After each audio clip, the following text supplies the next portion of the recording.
সুপ্রিয় দর্শক, এবার হাদিকে নিয়ে মুখ খোলায় গ্রেপ্তার হতে পারে পশ্চিমবঙ্গের সাবেক মুখ্যমন্ত্রী মমতা বন্দ্যোপাধ্যায়।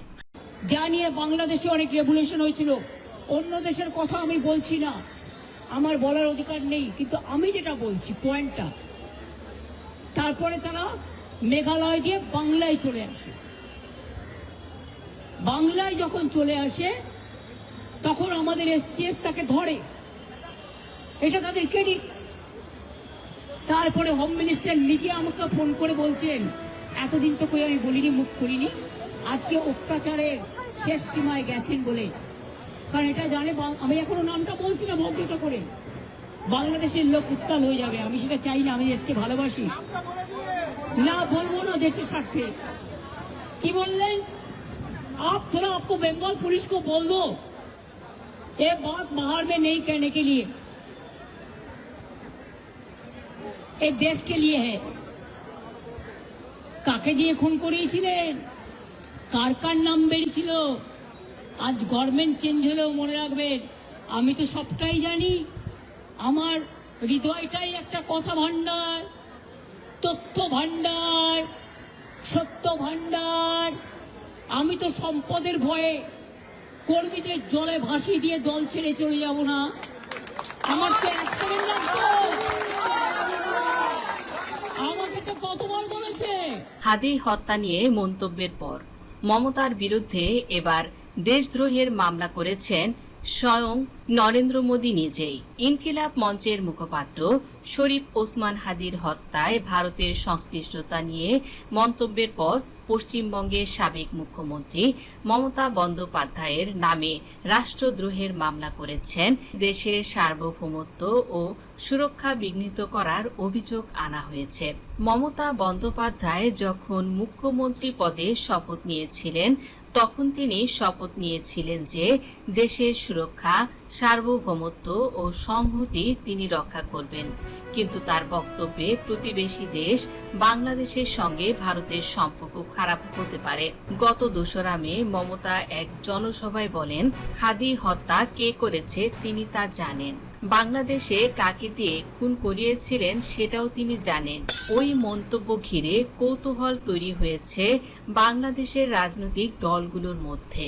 বাংলাদেশ থেকে একটা বড় খুনিকে এসটিএফ অ্যারেস্ট করেছিল, এটা জেনে রাখুন। জানিয়ে বাংলাদেশে অনেক রেভুলেশন হয়েছিল। অন্য দেশের কথা আমি বলছি না, আমার সেই অধিকার নেই, কিন্তু আমার মুখ্য বক্তব্য হলো তারা মেঘালয় দিয়ে বাংলায় চলে আসে, তখন আমাদের এসটিএফ তাদের ধরে ফেলে।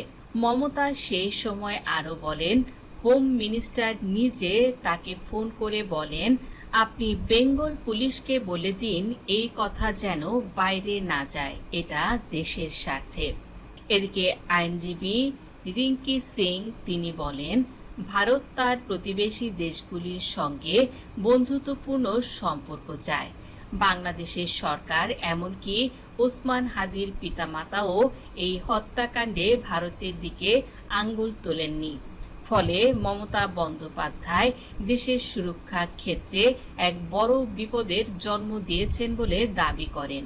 এছাড়া নরেন্দ্র মোদী, অমিত শাহ এবং শুভেন্দু তারাও এবার মমতার এই মন্তব্যের পর তারাও ভীষণ ক্ষিপ্ত হয়েছেন।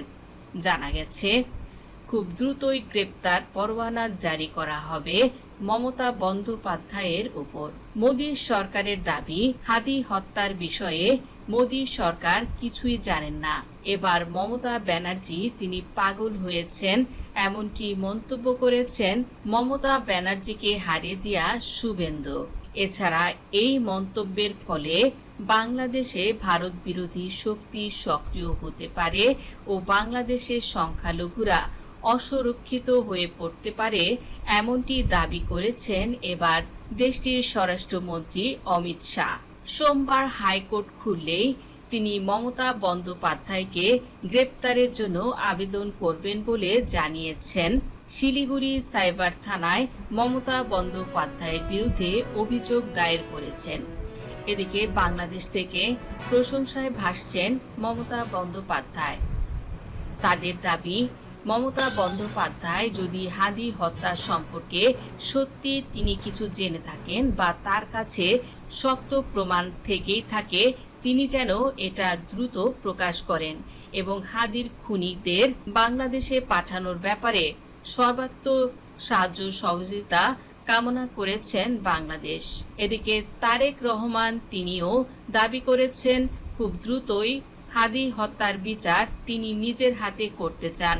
এ বিষয়ে তারেক রহমানের দাবি, রাষ্ট্রীয়ভাবে হাদি হত্যার খুনিদের বাংলাদেশে খুব দ্রুতই আনা হবে এবং তারেক রহমান দাবি করেছেন হাদি হত্যার পেছনে যদি ভারতের ইন্ধন থেকে থাকে তাহলে এই বিষয়টিও ভারতের জন্য সুফল বয়ে আনবে না।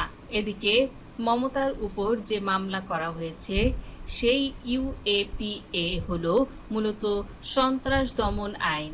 এই আইন জামিন অযোগ্য ও অভিযোগ খতিয়ে দেখে অভিযুক্তকে জেল হাজতে রাখা হতে পারে। মমতা বন্দ্যোপাধ্যায় তিনি যেভাবে হাদি হত্যার বিষয়ে মুখ খুলেছেন, সাহসী পদক্ষেপ গ্রহণ করেছেন, এ বিষয়ে আপনাদের কার কি মতামত অবশ্যই কমেন্টের মাধ্যমে জানিয়ে দিন। মমতা বন্দ্যোপাধ্যায় তিনি কি গ্রেপ্তার হতে পারেন বলে আপনি মনে করছেন এবং হাদি হত্যা সম্পর্কে মমতা বন্দ্যোপাধ্যায় যাদের দিকে আঙ্গুল তুললেন আপনাদেরও কি মনে হয় এর পেছনে সত্যি ভারতের ইন্ধন রয়েছে? কমেন্টের মাধ্যমে জানিয়ে দিন। ভিডিওটি ভালো লাগলে লাইক, কমেন্ট, শেয়ার করুন এবং এমন ইনফরমেটিভ ভিডিও পেতে সাবস্ক্রাইব করুন জেনজি ডেইলি পলিটিক্স। ধন্যবাদ দর্শক সম্পূর্ণ ভিডিওটি দেখার জন্য।